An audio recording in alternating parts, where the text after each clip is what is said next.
जो घर के अंदर स्लेब के नीचे, टीन सेट के नीचे, पंखे के नीचे, एसी के नीचे माचिस बनाता है, वो अपनी एमआरपी डाल देता है मैक्सिमम रिटेल प्राइस या अधिकतम खुदरा मूल्य। टीन के नीचे, एसी के अंदर, पंखे के अंदर, कमरे के अंदर, घर के अंदर बीवी बच्चों के साथ में जो माचिस बनाता है वो पैसा तय कर देता है। लेकिन आप खुले आसमान के नीचे, चाहे गर्मी के दिन हो, चाहे बरसात के दिन हो, चाहे जाड़े के दिन हो, चाहे पहले के दिन हो, चाहे कोहरे के दिन हो, आपका हर दिन हर क्षण आपके खेत में गुजरता है। कोई फसल 1 साल में होती है, कोई फसल 6 महीना में होती है, कोई फसल 60 दिन में होती है, जिसको पैदा करने के लिए आप घर में बच्चों क्यों नहीं बचाते, अपने घर को चोरों से नहीं बचाते हो, उसके लिए छाड़ ना खा जाए। आप अपने खेत को बचाते हो, लेकिन उसका भाव नहीं पता है। ये देश की और देश के किसानों के लिए विडंबना का विषय है। इसलिए जागरूक होना होगा, संगठित होना होगा। ये बार बार लोग आपको बताने समझाने नहीं आएंगे, आपको लुभाने और लूटने वाले लोग आएंगे, जो आपको वोट लेते समय माई बाप बनाएंगे। आपकी वोट लेके सत्ता में जब पहुंच जाएंगे तो 5 साल तक ना आपका फोन उठाएंगे और ना इस दलदल भरी सड़क पर लौट करके वापस आएंगे। ये पक्की सड़क है, ये सड़क पक्की है, खड़ंजा क्या है भाई? गांव के लोगों बताओ, पक्की है ना? ये काली रोड बनी थी, काली रोड है। 2017 में जब भारतीय जनता पार्टी की सरकार बनी, सुन लीजिए कान खोल के, 2017 में जब भारतीय जनता पार्टी की सरकार बनी तो उत्तर प्रदेश के मुख्यमंत्री श्री योगी आदित्यनाथ जी और उत्तर प्रदेश के तत्कालीन लोक निर्माण मंत्री केशव प्रसाद मौर्य जी ने सबसे पहला तोहफा उत्तर प्रदेश को दिया और उत्तर प्रदेश की आवाम को बताया कि 15 जून 2017 तक उत्तर प्रदेश की सारी सड़कें गड्ढा मुक्त हो जानी चाहिए।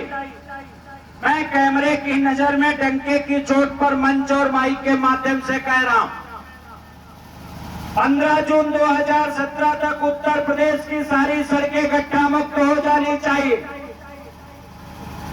ये सरकार ने कहा। आज वर्ष है 2024, 2017 के बाद 2019 का लोकसभा का चुनाव हुआ, भारतीय जनता पार्टी की हुकूमत बनी, भारतीय जनता पार्टी के आपके यहां से सांसद बने, वो भी इस सड़क पर आए होंगे, लेकिन पट्टी बंधी थी तो दिखी नहीं। 2022 में फिर विधानसभा का चुनाव हुआ, उत्तर प्रदेश में पुनः फिर भारतीय जनता पार्टी की सरकार बनी और आपके यहाँ भी कोई भारतीय जनता पार्टी का ही विधायक बना होगा। 2022 में फिर वोट मांगने आए, लेकिन सड़क दिखी नहीं। 2024 में फिर लोकसभा का चुनाव हुआ, फिर भारत में तीसरी बार भारतीय जनता पार्टी की सरकार बनी और आपके यहाँ से कोई ना कोई भारतीय जनता पार्टी का ही सांसद बना, फिर वोट मांगने आए, लेकिन सड़क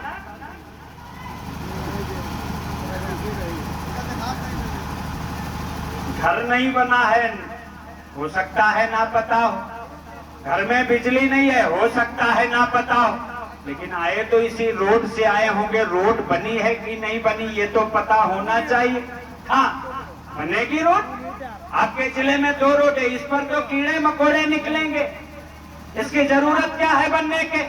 बन रही है आपके जिले में 2 सड़कें। एक सड़क जो शाहजहांपुर से लखनऊ गई है, हाईवे बना है, 4 लेन बना है, बीच में डिवाइडर बना है।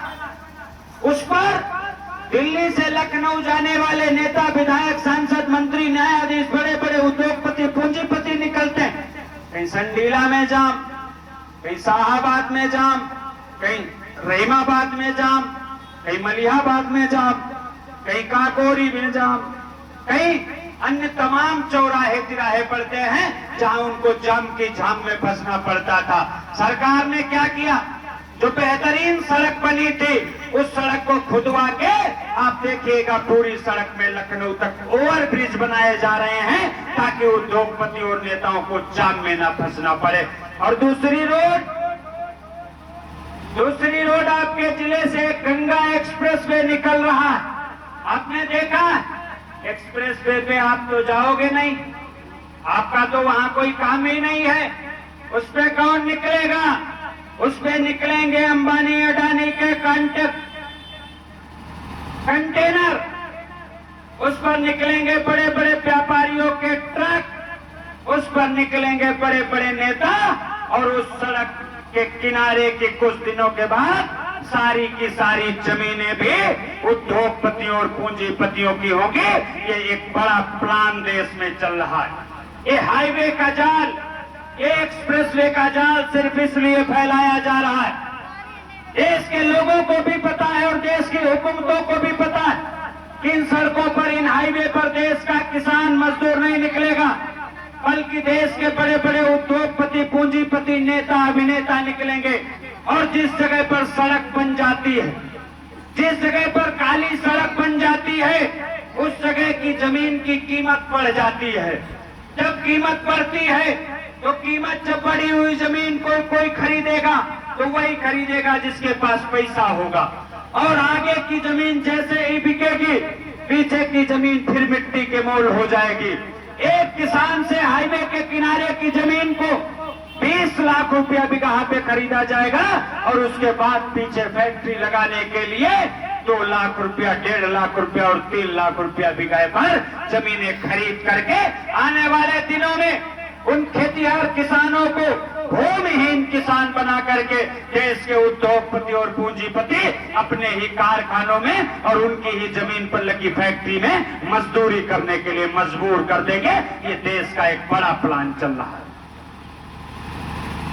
आदरणीय राकेश टिकैत जी ने जल, जंगल और जमीन को बचाने की शपथ खाई है। जिस दिन जल नहीं होगा उस दिन भी आप मरोगे। जिस दिन जंगल नहीं होगा, कोरोना काल में आप देखा कितने लोगों ने ऑक्सीजन की वजह से दम तोड़ा। ये ऑक्सीजन की कमी होना प्रकृति के साथ खिलवाड़ और जंगल के साथ खिलवाड़, हरियाली को नष्ट करने का खामियाजा, पेड़ों को काटने का खामियाजा। हिंदुस्तान के छत्तीसगढ़ में सबसे बड़ा हसदेव जंगल है, जिसमें बड़े पैमाने पर आदिवासी रहते हैं, जो जंगल को और वन्य जीवों को बचाने का काम करते हैं। वर्तमान समय में भारत की सरकार के द्वारा छत्तीसगढ़ के उस हसदेव जंगल को नष्ट किया जा रहा है। वहां के प्रकृति के साथ में खिलवाड़ किया जा रहा है। आदरणीय राकेश टिकैत जी के नेतृत्व में छत्तीसगढ़ में भी प्रकृति को बचाने के लिए और जंगल को बचाने के लिए आंदोलन चल रहा है। तो मेरे साथियों, मैं आपसे निवेदन करने के लिए आया हूं। आप इस देश को बचाने के लिए अपनी फसलों को, अपनी नस्लों को, प्रकृति को, जल को, जंगल को बचाने के लिए संगठित हो जाओ, एकत्रित हो जाओ।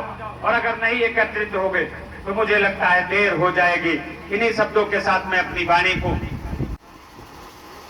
विराम देना चाहता हूं।